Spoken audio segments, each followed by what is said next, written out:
آپ کے بچے بھلے آپ سے پوچھیں یا نہ پوچھیں، آپ انہیں یہ ضرور بتایا کیجیے کہ ہم فلسطین سے محبت اس لیے کرتے ہیں کیونکہ فلسطین انبیاء علیہ السلام کا مسکن اور سرزمین ہے۔ حضرت ابراہیم علیہ السلام نے فلسطین کی طرف ہجرت فرمائی۔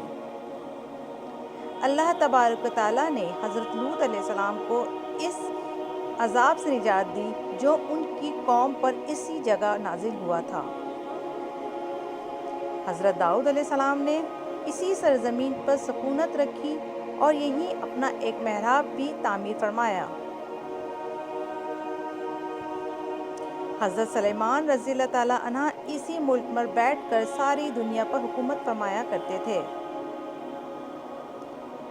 چیونٹیوں کا وہ مشہور قصہ جس میں ایک چیونٹی نے اپنی ساتھیوں سے کہا تھا، اے چیونٹیوں اپنے بلوں میں گھس جاؤ، یہیں اس ملک میں واقع اسقلان شہر کی ایک وادی میں پیش آیا تھا جس کا نام بعد میں وادی نمر چیونٹیوں کی وادی رکھ دیا گیا۔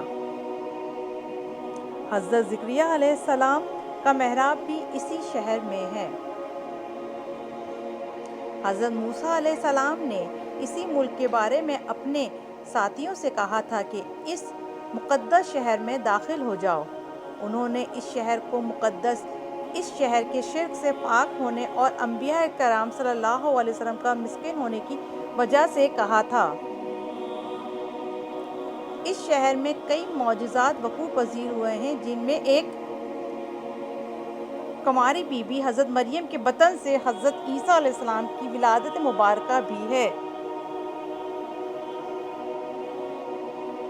حضرت عیسیٰ علیہ السلام کو جب ان کی قوم نے قتل کرنا چاہا تو اللہ تبارک و تعالیٰ نے انہیں اسی شہر یعنی فلسطین سے آسمان پر اٹھا لیا تھا۔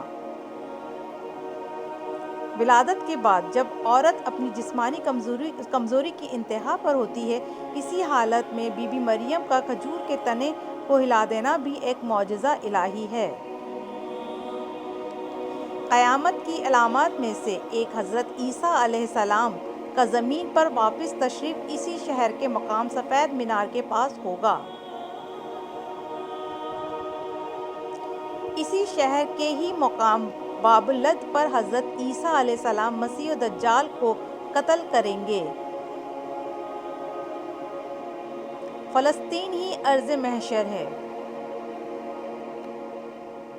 اسی شہر سے ہی یاجوج و ماجوج کا زمین میں قتال اور فساد کا کام شروع ہوگا۔ اس شہر میں وقوع پذیر ہونے والے قصوں میں سے ایک قصہ طالوت اور جالوت کا بھی ہے۔ فلسطین کو نماز کی فرضیت کے بعد مسلمانوں کا قبلہ اول ہونے کا اعزاز بھی حاصل ہے۔ ہجرت کے بعد حضرت جبرائیل علیہ السلام دوران نماز حکم ربی سے آقا علیہ السلام کو مسجد اقصی فلسطین سے بیت الکعبہ یعنی مکہ مکرمہ کی طرف رخ کرائے گئے تھے۔ جس مسجد میں یہ واقعہ پیش آیا وہ مسجد آج بھی مسجد مقدسین کہلاتی ہے۔ حضور اکرم صلی اللہ علیہ وسلم معراج کی رات آسمان پر لے جانے سے پہلے مکہ مکرمہ سے یہاں بیت المقدس یعنی فلسطین لائے گئے۔ سرکار دو عالم صلی اللہ علیہ وآلہ وسلم کی ابتدا میں انبیاء علیہ السلام نے یہاں نماز ادا فرمائی۔ اس طرح فلسطین ایک بار پھر سارے انبیاء کا مسکن بن گیا۔ سیدنا ابو ذر کہتے ہیں کہ میں نے رسول اللہ صلی اللہ علیہ وسلم سے عرض کیا کہ زمین پر سب سے پہلی مسجد کون سی بنائی گئی؟ تو آپ صلی اللہ علیہ وسلم نے فرمایا کہ مسجد الحرام یعنی خانہ کعبہ۔ میں نے عرض کیا کہ پھر کون سی مسجد بنائی گئی؟ تو آپ صلی اللہ علیہ وسلم نے فرمایا کہ مسجد الاقصی یعنی بیت المقدس۔ میں نے پھر عرض کیا کہ ان دونوں کے درمیان کتنا فاصلہ تھا؟ آپ صلی اللہ علیہ وسلم نے فرمایا کہ 40 برس کا، اور تو جہاں بھی نماز کا وقت پالے وہیں نماز ادا کر لے، بس وہ مسجد ہی ہے۔ وصال حبیبنا صلی اللہ علیہ وآلہ وسلم کے بعد حضرت ابو بکر رضی اللہ تعالیٰ عنہ کو ارتداد کی فتنہ اور دیگر کئی مشاکل سے نمٹنے کے لیے عسکری اور افرادی قوت کی اشد ضرورت کے باوجود بھی ارض شام فلسطین کی طرف آپ صلی اللہ علیہ وسلم کا تیار کردہ لشکر بھیجنا بھی ایک ناقابل فراموش حقیقت ہے۔ اسلام کے سنہری دور فاروقی میں دنیا بھر کی فتوحات کو چھوڑ کر محض فلسطین کی فتح کے لیے خود سیدنا عمر کا چل کر جانا اور یہاں پر جا کر نماز ادا کرنا اس شہر کی عظمت کو اجاگر کرتا ہے۔ دوسری بار بیانہ معراج کی رات بروز جمعہ 27 رجب 583 ہجری کو صلاح الدین ایوبی کے ہاتھوں اس شہر کا دوبارہ فتح ہونا بھی ایک نشانی ہے۔ بیت المقدس کا نام قدس قرآن سے پہلے تک ہوا کرتا تھا۔ قرآن نازل ہوا تو اس کا نام مسجد الاقصیٰ رکھا گیا۔ قدس اس شہر کی اس تقدیس کی وجہ سے ہے جو اسے دوسرے شہروں سے ممتاز کرتی ہے۔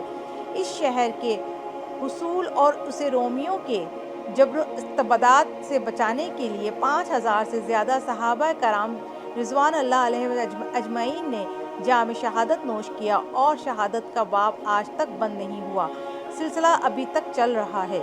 یہ شہر اس طرح شہیدوں کا شہر ہے۔ مسجد اقصیٰ اور بلدار شام کی اہمیت بالکل حرمین اور شرفین جیسی ہے۔ جب قرآن پاک کی یہ آیت والتین والزیتون والطور سینین وہذا البلد الامین نازل ہوئی تو ابن عباس کہتے ہیں کہ ہم نے بلدار شام کو التین انجیر سے، بلداد فلسطین کو الزیتون سے، زیتون اور طور سینین کو مصر کے پہاڑ کو طور جس پر جا کر حضرت موسیٰ علیہ السلام اللہ پاک سے کلام کیا کرتے تھے سے استدلال کیا، اور قرآن پاک کی یہ آیت مبارکہ کہ امت محمد حقیقت میں اس مقدس سرزمین کی وارث ہے۔ فلسطین کی عظمت کا اندازہ اس بات سے بھی لگایا جا سکتا ہے یہاں پر پڑھی جانے والی ہر نماز کا اجر 500 گنا بڑھا دیا